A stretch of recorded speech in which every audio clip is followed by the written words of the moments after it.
There are many tests which can be used to detect coronary artery disease. The first test that we do is called an electrocardiogram or an ECG, and this is followed up with a test called a 2D echocardiogram.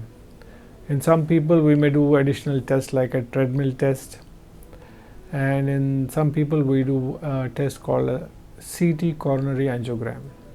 But the gold standard to detect coronary artery disease is a coronary angiogram.